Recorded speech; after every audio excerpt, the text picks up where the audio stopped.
Winter, 1492.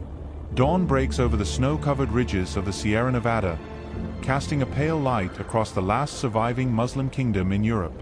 From the high walls of Granada, exhausted defenders watch the horizon, where smoke rises steadily from the Christian camp of Santa Fe. The message carried in that smoke is unmistakable. The Catholic armies are not leaving. Not until the city falls. This is no ordinary siege. It is the closing scene of an 800-year drama. The death knell of a civilization that once stretched from the Pyrenees to Gibraltar. The twilight of Al-Andalus. But how did it come to this moment, when the heirs of Córdoba, the builders of the Alhambra, and the poets of Moorish Spain found themselves defending a single, starving city against the united crowns of Castile and Aragon? The answer lies in betrayal, civil war, and the unrelenting ambition of two monarchs who would stop at nothing to complete their holy mission, the Reconquista. What unfolded before the walls of Granada was not just the fall of a city. It was the deliberate extinction of 7 centuries of Muslim Spain, executed with precision by Ferdinand and Isabella in a campaign that would forever alter the course of history. The roots of this tragedy stretch back to 1238, when Muhammad I ibn al-Ahmar established the Nasrid dynasty in Granada. For over 2 centuries, this small kingdom endured by walking a perilous tightrope, paying tribute to Christian kings while guarding its fragile independence. The Nasrids built palaces of breathtaking beauty, filled their courts with scholars and poets, and preserved the last flame of Islamic learning in Western Europe. They were diplomats and warriors, visionaries and survivors. But by 1482, that delicate balance had shattered. The aging Sultan Abu al-Hasan Ali faced rebellion from within his own family.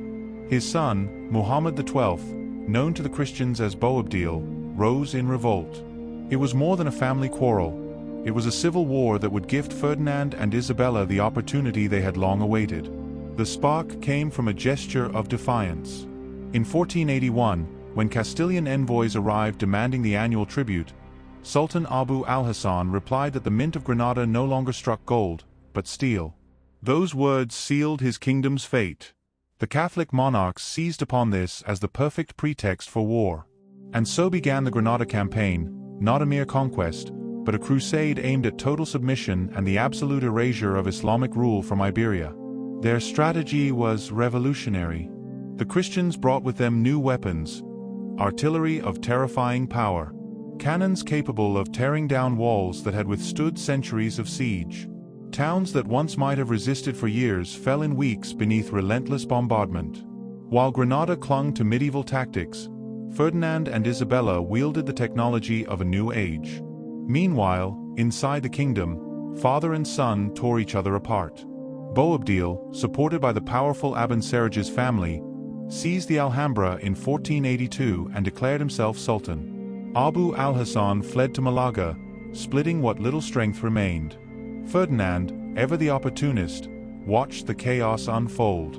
When Boabdil finally took the field against the Christians in 1483, he walked straight into Ferdinand's trap. At Lucena, his army was crushed, and the young sultan himself was captured. But Ferdinand did not execute him. Instead, he offered a deal, a choice that was no choice at all. Boabdil could rot in a dungeon, or he could serve Christian interests. Behind the walls of Córdoba, he signed the pact that would doom his own people. The Pact of Córdoba turned Boabdil into Ferdinand's instrument.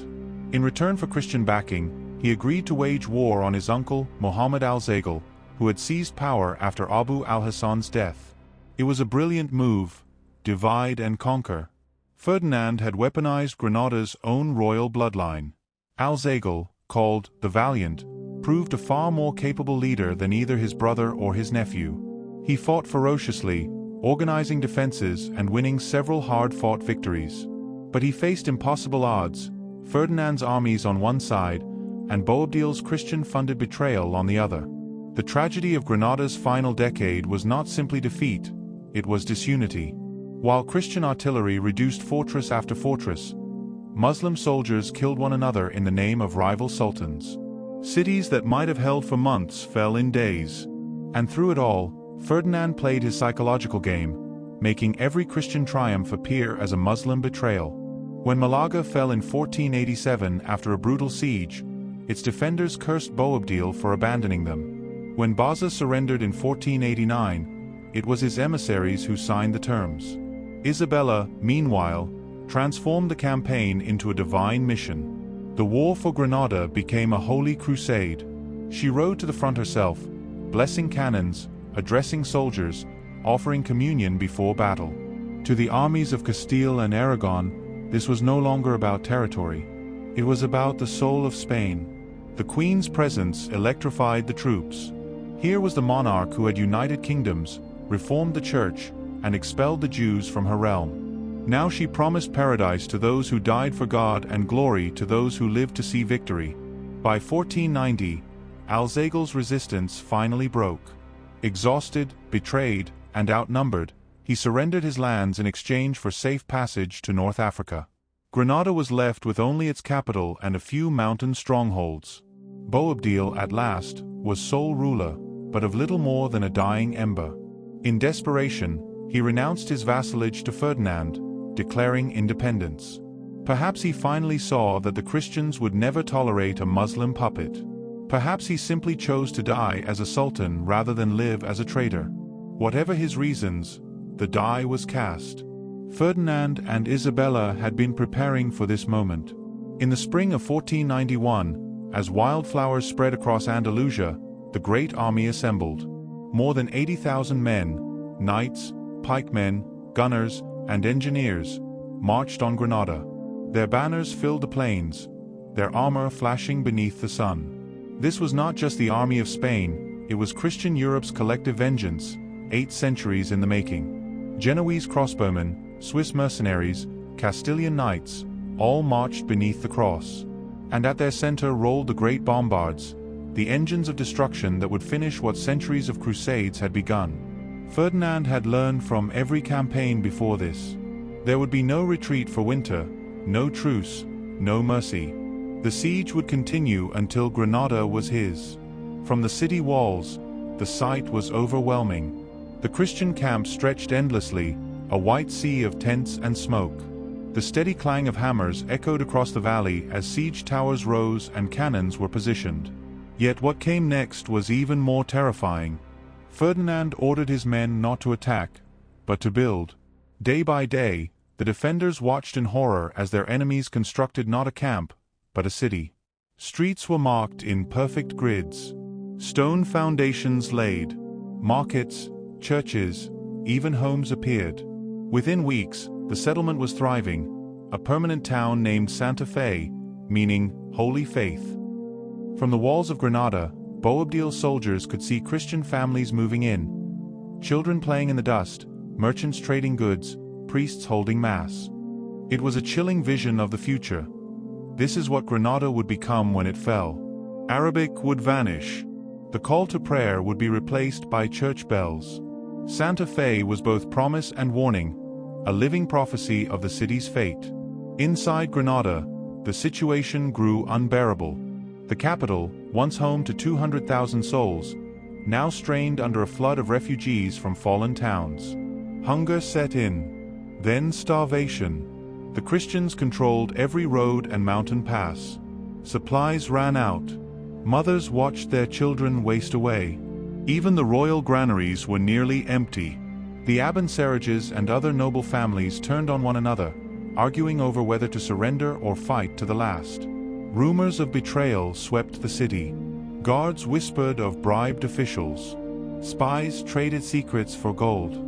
Boabdil sent desperate letters to the Muslim world, pleas to the Ottoman Sultan, to North Africa, to Egypt. He begged for soldiers, ships, grain, anything. But no help came. The Islamic world had moved on. The Ottomans were busy expanding east. North Africa was fractured. Egypt was fighting its own battles. Granada was alone. Utterly, hopelessly alone. As the Christians tightened their noose, Ferdinand showed his greatest weapon: patience.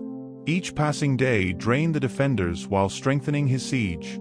Supplies flowed endlessly into Santa Fe. Reinforcements arrived from across Spain. Gold, too, became his weapon. Bribes slipped through the walls, buying secrets and loyalties. Some betrayals were small: a guard who left a gate unbarred, a merchant who revealed a hidden storehouse. Others were catastrophic, allowing Christian forces to breach key defenses.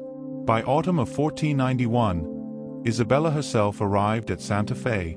Her presence turned the siege into a divine theater. She held court in the new city, heard petitions, dispensed justice, all within sight of Granada's walls. Her very prayers were staged for the defenders to see, a daily reminder of the faith poised to replace their own. Night after night, Muslim raiders slipped beyond the gates, hoping to burn Christian engines or capture supplies. Few returned. Each failed sortie cost lives Granada could no longer spare. By winter, hope was gone. Hunger was the true conqueror now. Families huddled in darkened homes. Fires died.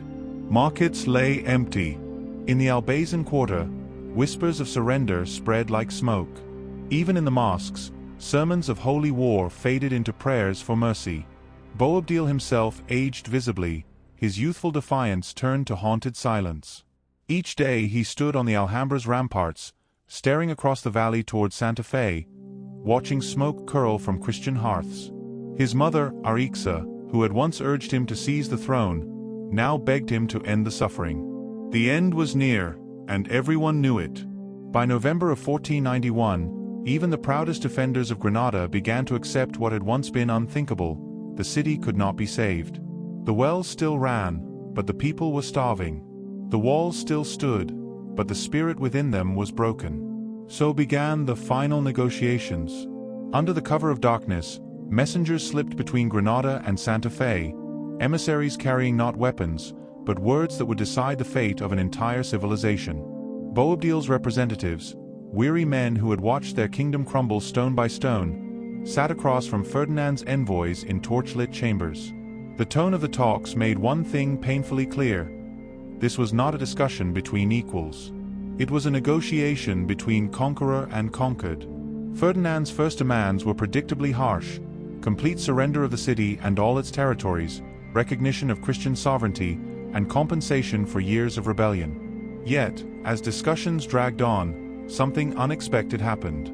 The Catholic monarchs, perhaps recognizing the difficulty of ruling a resentful Muslim population, began to soften their stance. What emerged was a treaty unlike any seen before in Europe. The Muslims of Granada, it declared, would be allowed to live in peace. They could keep their property, their language, their customs, and even their faith. Mosques would remain open. Islamic judges could preside over local disputes. No one would be forced to convert. And for those who wished to leave, safe passage to North Africa would be granted. The generosity of these terms stunned the city. Word of them spread like wildfire through the streets and courtyards, igniting fierce debate. Some called it a miracle, proof that God had not abandoned them. Others saw it as deception, a trap that would end in betrayal. Centuries of broken promises had taught the Moors to be wary of Christian mercy. Boabdil found himself at the center of a storm of conflicting voices. His generals urged defiance, arguing that surrender would mean the death of their cause. His scholars and imams demanded guarantees that Islam could continue unmolested. And his mother, pragmatic as ever, begged him to accept the terms before the city starved to death. The young sultan was trapped between duty and survival. His council, fractured by years of suspicion and infighting, offered no unity. The once mighty court of Granada had been reduced to hushed arguments in half-empty halls, where even servants listened for rumors of treachery. As December descended, bringing bitter cold to the Sierra Nevada, the talks took on an air of inevitability. The negotiators returned to Santa Fe again and again, each time with fewer demands, each time more desperate. Ferdinand, like a chess master, allowed them the illusion of choice. He made small concessions while ensuring that every road still led to the same conclusion: surrender. And then Isabella stepped in. The queen whose arrival had once turned the siege into a holy crusade now played the role of peacemaker. Her words carried a weight that even hardened soldiers respected. She offered further assurances of safety and protection, her personal guarantee that no harm would come to those who accepted Christian rule peacefully. On November 25, 1491, in a solemn ceremony witnessed by representatives of both sides, the Treaty of Granada was signed. Written in both Arabic and Latin, it marked the formal surrender of the last Muslim kingdom in Western Europe. The agreement allowed a grace period of 2 months before the final handover, time for the people of Granada to prepare themselves for a future that no longer belonged to them. For the first time in years, relief spread through the city. After months of starvation, fear, and mourning, the prospect of peace, however fragile, felt like a miracle. Families emerged from their homes. Markets reopened. Children, thin and pale, played in the streets again. Merchants bartered, hopeful that life might somehow continue under new rulers. But beneath the fragile calm lay something deeper, an undercurrent of grief, of quiet rage, of resignation. The people knew what this peace truly meant. It was not victory, it was survival. In the palaces of the Alhambra, scholars packed manuscripts, poets composed farewell verses, and artisans hid treasures that had survived centuries of glory. The courtyards, once alive with music and laughter, fell silent. Everywhere, people prepared for the end in their own way. Some sold their homes and gathered what little gold remained, preparing to sail for Africa. Others swore to stay, to protect the mosques and libraries of their ancestors even under Christian rule. For 2 long months, Granada existed in a strange limbo, neither Muslim nor Christian, neither at war nor at peace. Christian merchants began appearing in the markets, their presence tolerated but not welcomed. Soldiers patrolled quietly along the outskirts, ensuring order but avoiding provocation. The air was heavy with an uneasy coexistence, like the calm before a funeral. Ferdinand, ever meticulous, spent those final weeks preparing every detail of the transition. Administrators were trained in local customs. Priests were briefed on the treaty's religious clauses. Commanders were instructed to avoid unnecessary violence. He wanted the conquest of Granada not to feel like destruction, but destiny. Isabella, meanwhile, turned her attention to symbolism. She ordered new banners woven in gold and crimson, colors that would soon hang from the towers of the Alhambra. She selected hymns for the victory procession, verses from scripture that spoke of divine triumph and fulfillment. For her, this was not merely a political victory, it was God's verdict on 8 centuries of history. As the old year ended, both sides prepared for what was to come. Muslim leaders compiled lists of mosques, schools, and homes that would need protection. Translators worked day and night to render Arabic legal documents into Latin. In the mosques, families gathered for what they knew would be their final prayers under Muslim rule. The familiar call to prayer echoed through the streets, a sound that had defined Granada for nearly 800 years. Merchants closed their shops for the last time. Scholars burned letters they dared not leave behind. Mothers whispered blessings over their children, uncertain whether they would grow up hearing the Quran or the Bible. And in the Alhambra itself, Boabdil grew silent. The man who had once fought to reclaim his throne now spent his days walking the palace gardens, listening to the fountains that had sung to generations of kings. His mother, Arixa, oversaw the packing of the royal treasury, coins, jewels, and manuscripts to be carried into exile. On the final night of the year 1491, Granada held its breath. The call to prayer rose one last time into the cold winter air. Its echoes lingered over rooftops, through narrow alleys, across the Darro River. Families gathered in silence, offering prayers for the dead and for the living, for those who would leave and those who would remain behind. When dawn came on January 2nd, 1492, it was bright and bitterly cold. The sky over Granada was cloudless. From the towers of the Alhambra, the defenders could see the Christian army assembling below, banners fluttering in the morning light. In the camp of Santa Fe, trumpets sounded. Ferdinand and Isabella mounted their horses, dressed in royal armor, ready to claim the prize that generations of kings had dreamed of. Within the city, Boabdil and his remaining counselors met in the palace one final time. The decision was already made. There would be no last stand, no desperate battle. Only a ceremony, the quiet surrender of a civilization. As the sun climbed higher, the gates of Granada opened. Boabdil, surrounded by a small procession, rode out to meet the Catholic monarchs. Somewhere in that cold morning silence, 8 centuries of Islamic rule in Iberia came to an end, not with bloodshed, but with bowed heads and trembling hands. Before the gathered armies, Boabdil handed Ferdinand the keys to the city. Legend says that as he turned away, he looked back one last time at the walls of his beloved Granada, and wept. It was his mother, Arixa, who broke the silence. "Do not weep like a woman," she said, "for what you could not defend like a man." With those words, the age of Al-Andalus died. Granada's surrender marked not only the end of the Reconquista, but the beginning of something even greater. The union of Castile and Aragon was now complete. Spain was born, a kingdom united under one faith, one crown, and one destiny. But history does not stop at victory. The same month that saw the last Muslim sultan leave Iberia would soon witness another world-changing decision. With Granada's gold filling their treasuries, Ferdinand and Isabella turned their eyes westward, to a Genoese navigator named Christopher Columbus, waiting patiently in their court. The fall of Granada closed the chapter of medieval Spain. The voyage Columbus would soon embark upon would open the next, an age of empire, conquest, and global expansion. The sound of surrender in Granada echoed far beyond the walls of the Alhambra. It was the sound of a world ending, and another beginning.